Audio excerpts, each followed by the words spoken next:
Shalom. Que Dieu vous bénisse abondamment partout où vous me suivez au nom de Jésus-Christ.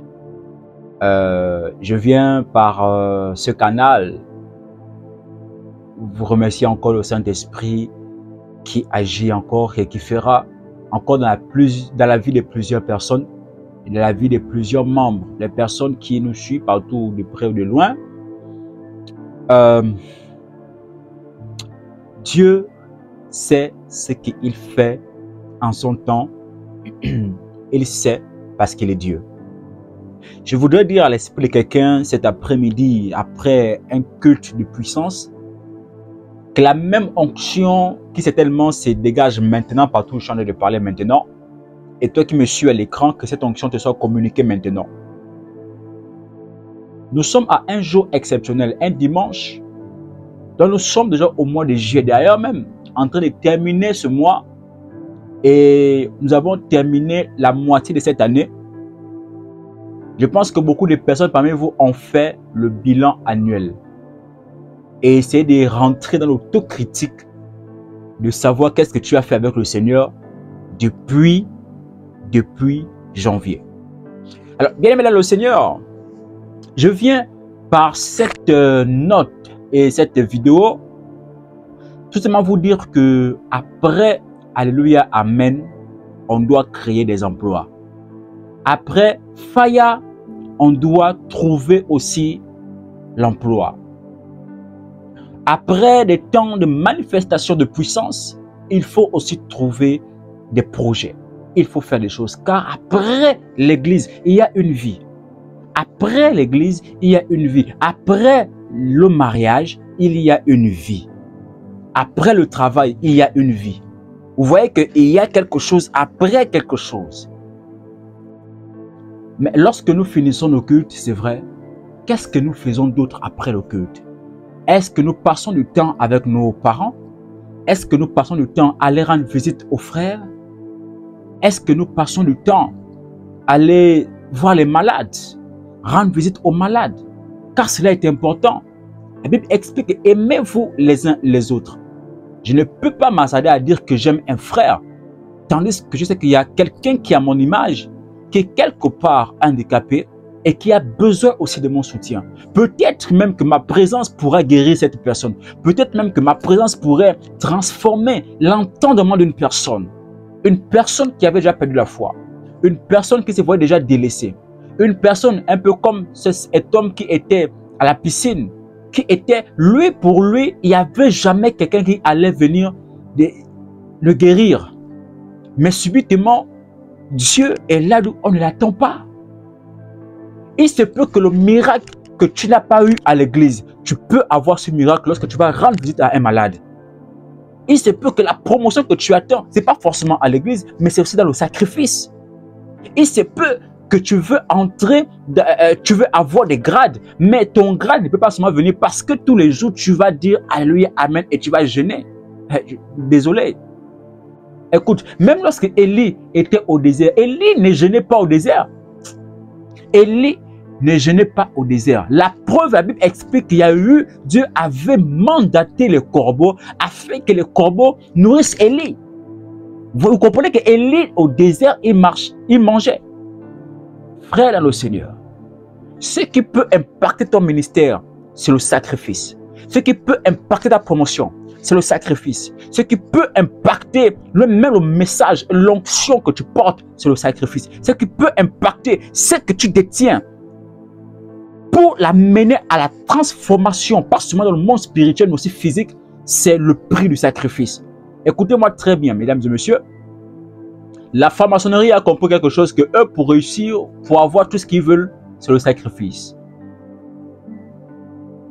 Mais le chrétien n'a pas compris qu'avant d'obtenir ce qui est durable, c'est le sacrifice qu'il faut faire.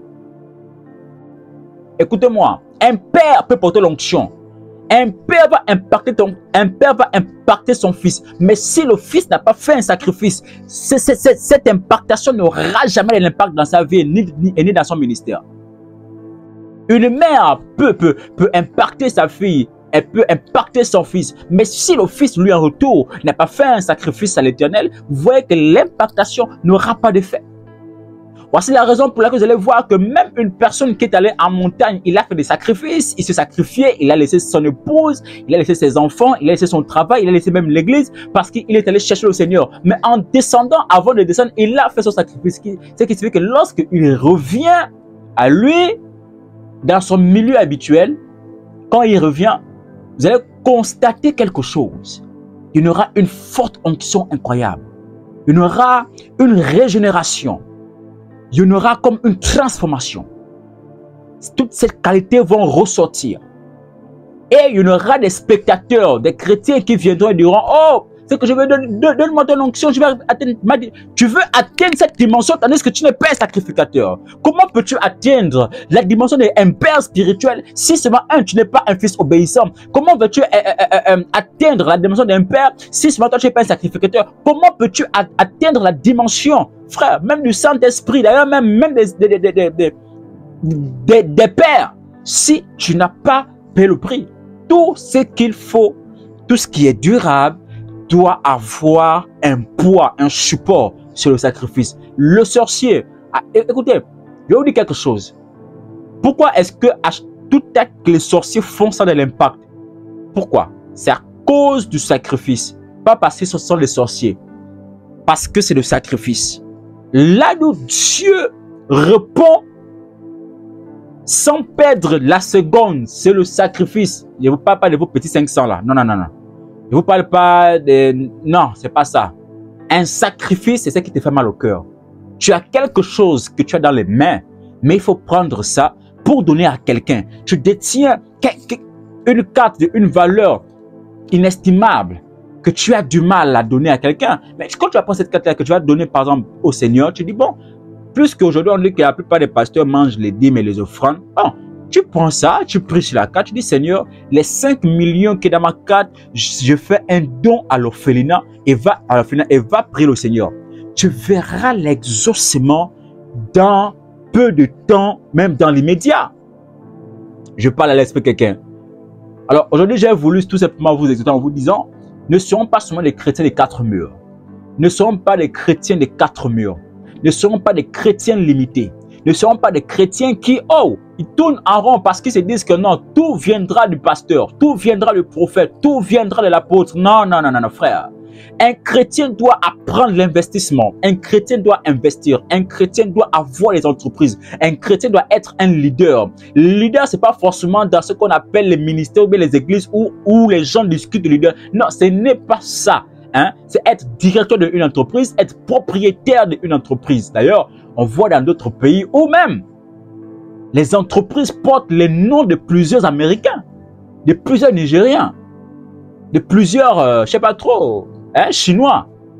Vous voyez?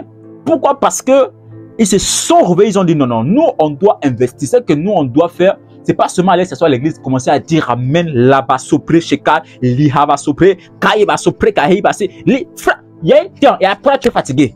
Après tu vas dormir, tu as une petite vision, tu vas dormir. Mais après ça, qu'est-ce que tu vas manger? Après ça, qu'est-ce que les gens, comment feras-tu alors pour aider des personnes si toi-même tu ne travailles pas? Voici la raison pour laquelle même Jésus travaillait, l'apôtre Paul travaillait. C'est pourquoi nous en retour en réalité, nous on doit travailler pour être. La Bible explique que Jésus était au service de ses serviteurs.